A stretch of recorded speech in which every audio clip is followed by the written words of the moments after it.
This is part 5 of our discussion on the sacrament of holy matrimony. Last week we talked about the reasons why the Catholic Church teaches what it does regarding the topic of artificial contraception. And we're going to continue that today, but instead we're going to frame the issue within the context of what the Church expects if it doesn't allow for that. So what does the Church say? One thing it clearly does not say is that it is the couple's responsibility to have as many children as possible. We can go to actual church documents for this one. The Second Vatican Council said, it involves the common reflection and effort and the parents' consideration of their own good and the good of their children already born or yet to come.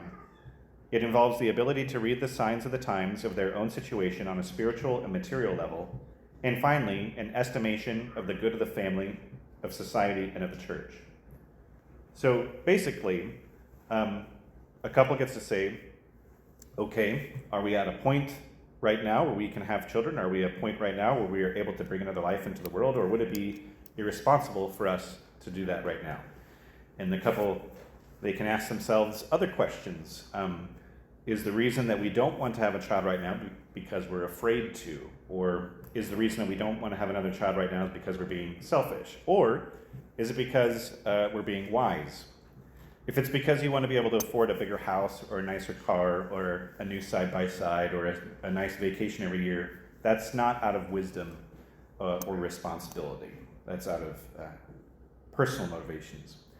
If it's a question of whether or not the mother's life is put at great risk by a pregnancy, well, that is a question of wisdom. Regardless, the Church says that only the couple can make that consideration and can make that determination. The responsibility and the dignity lie in the couple themselves. And you don't get graded as a good or a bad Catholic based off of the number of kids you have. And helping you come to that sort of determination, a priest can assist you in that. I remember my mom had questions that she brought to our priest when they were deciding on family size, and he answered them faithfully and compassionately. So if the couple determines that it would not be responsible to have a child at the moment, well, what do they do? If the Church teaches against artificial means of birth control, what does the Church teach instead? It teaches something called natural family planning, or NFP for short. It's kind of how it's always referred to. NFP is basically paying attention to the natural cycles of a woman's body and understanding that cycle and knowing how to time it. So kind of the science behind it, in a nutshell, is that males are fertile 24/7, 365 from the day they hit puberty to the day they die.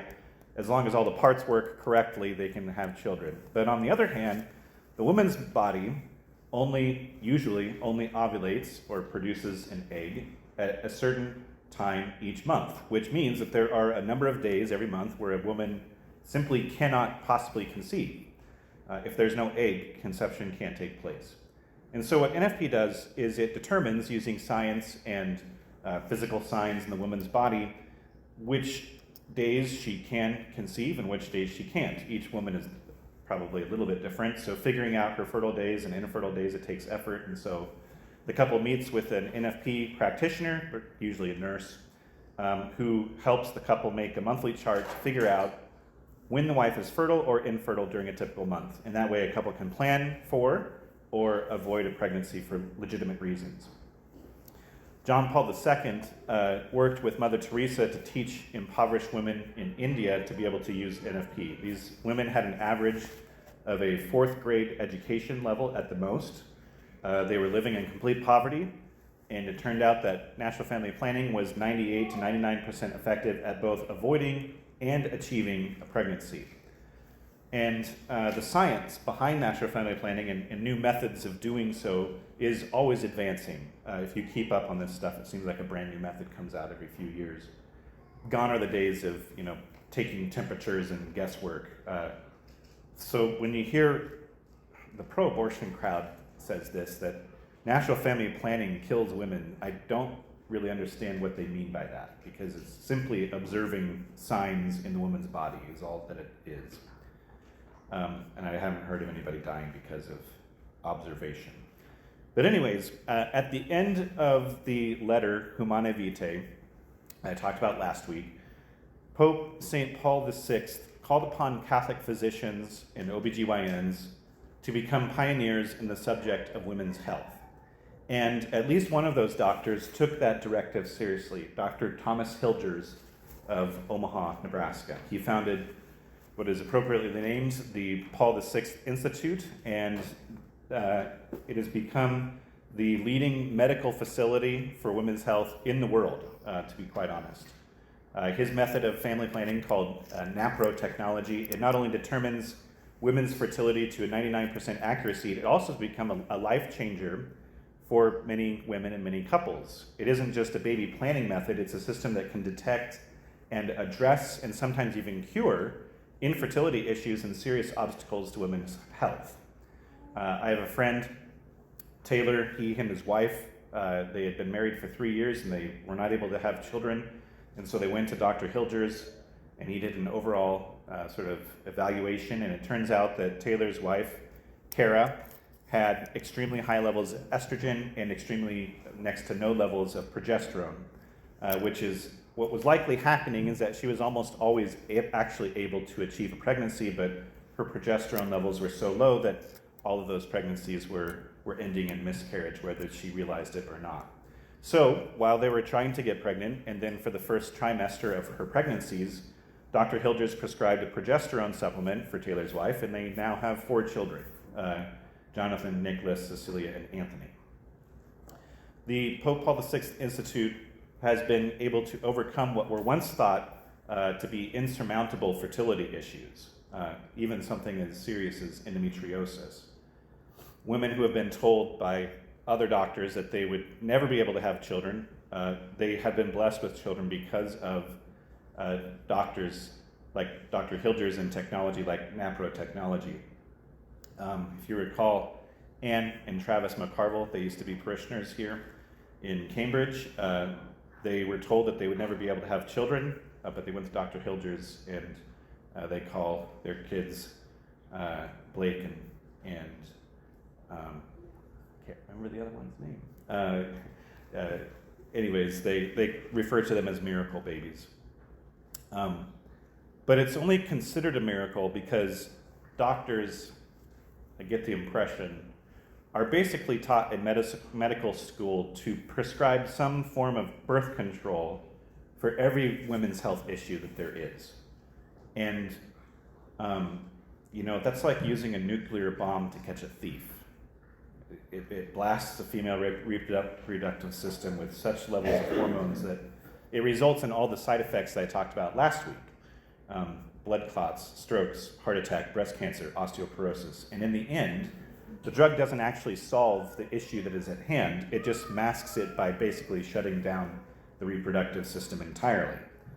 NAPRO technology and other forms of natural family planning, they use supplemental levels of hormones where there are deficiencies to actually address the issue at hand. And it looks into and addresses the cause of the issue rather than masking the symptoms, which is what other hormonal treatments do. The incredible thing about natural family planning is that this isn't like cheating at Catholicism. It's not gaming the system because it's using what is naturally built into a woman's body. You are not working against fruitfulness, the fruitfulness aspect of marriage. You are working with it. We're not violating the nature of the human body. You are working with the nature of the human body. And some people think, well, it's basically the same thing as contraception, though, right? I mean, the end result is the same. You avoid getting pregnant. And that seems like a good argument until you kind of frame it within the context. Think of it, grandma's getting a little old. Can either let her get old and die, or we can speed it up. We can use the pillow treatment. It's the same result, right?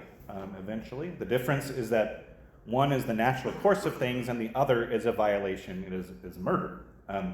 So natural family planning works with the nature of God and the nature that God has given us, and the other artificial means violates that nature. It says to God, I disagree with the way that you made my body work, and I'm going to take matters into my own hands.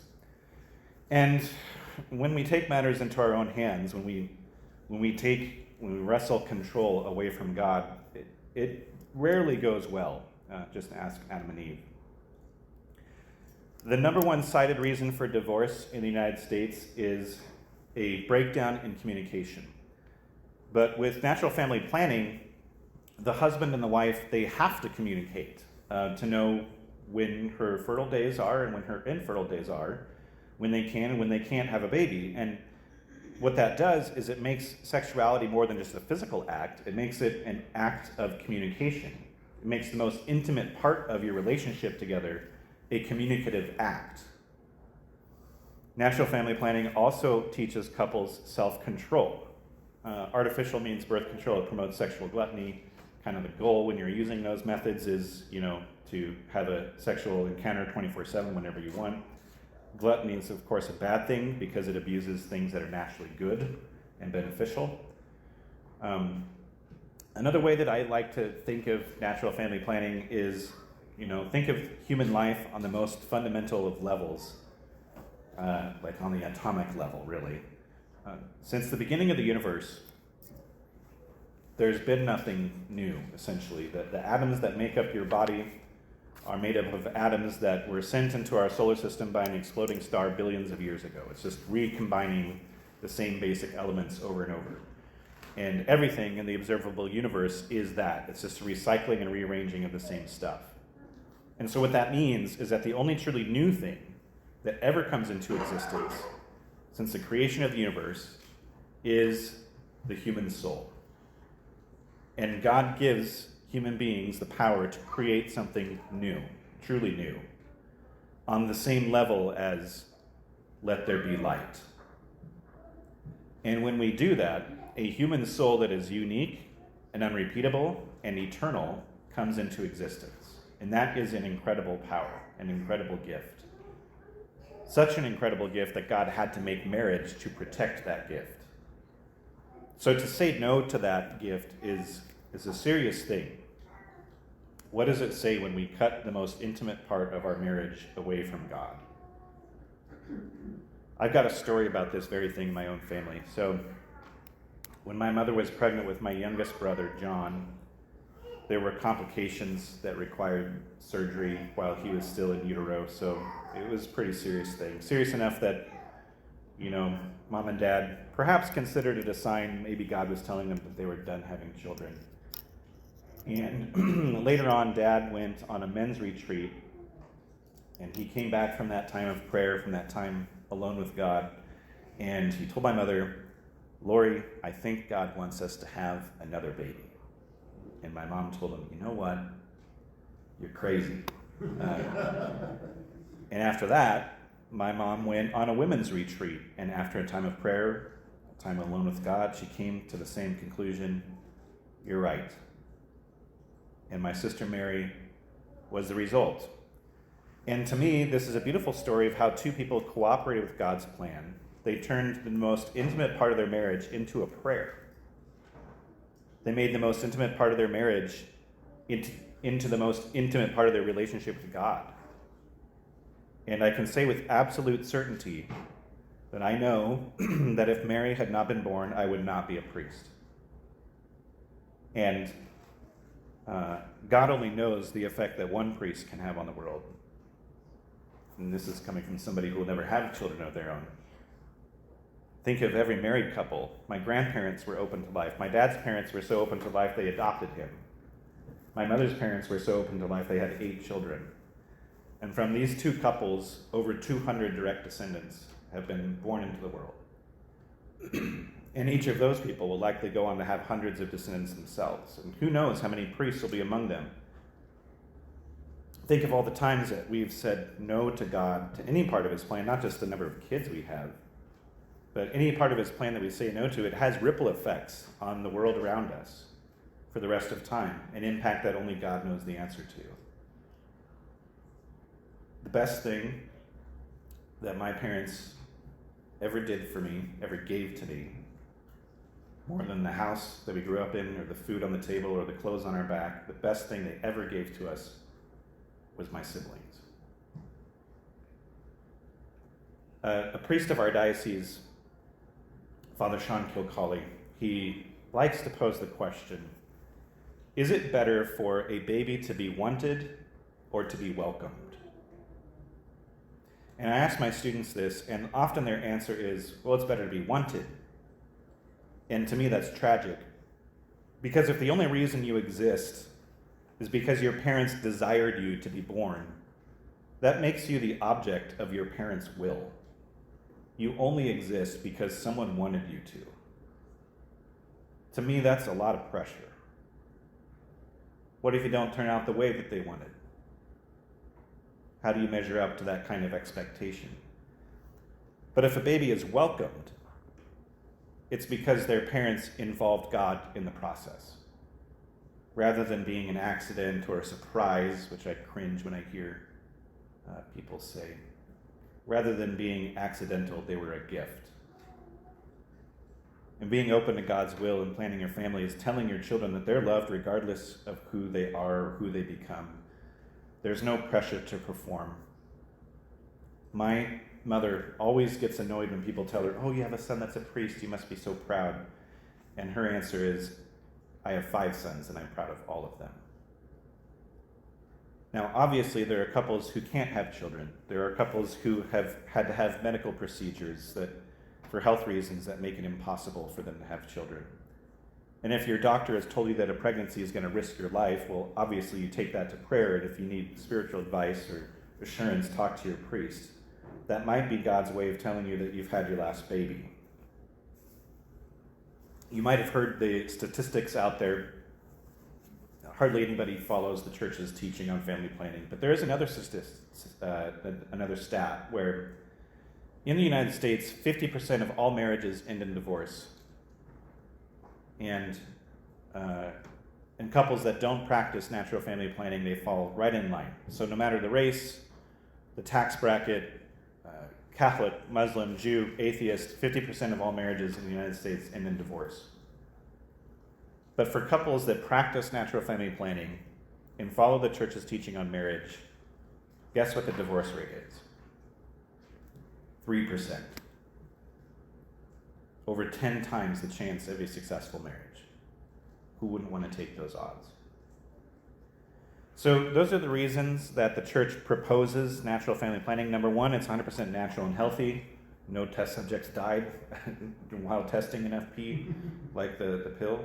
Number two, it does not act as an abortifacient, already killing conceived unborn babies without the mother even knowing.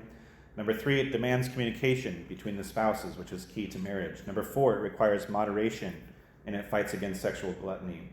And number five, it doesn't cut God out of the picture. He wants to be a part of the most intimate part of your life and the most intimate part of your marriage. Is God's plan for you to have 10 kids? Probably not, but it might be. It might be that God wants you to be more generous than you think you should be. I've got a friend, a former student of mine, who basically she has to have a blood transfusion ready to go every time she gives birth. But is everybody called to go that length? No. But she feels like God is calling her to be open to life despite that risk. And his plan is different for everybody. His plan might be adoption or foster children. But regardless of what that plan is, we need to be listening to God in order to know what it is. If we go into a marriage with our mind already made up, telling God what we want, perhaps we need to bring that to prayer. And like I said in the beginning last week, I'm not here to scold anybody. I'm here just to present what the church proposes. And I invite you to pray about it. And it's okay if it's something that you have to wrestle with, because God can handle that. He has a plan for all of us that's better than what we know on this side of eternity. Jesus assures us in today's gospel that everything is going to be all right. Even in the midst of persecution, he says, not a hair on your head will be destroyed. By your perseverance, you will secure your lives. His plan, because it's unknown to us, can be scary sometimes. It can be difficult to trust in a God that we can't see, especially when it comes to planning our families. But perfect love casts out all fear.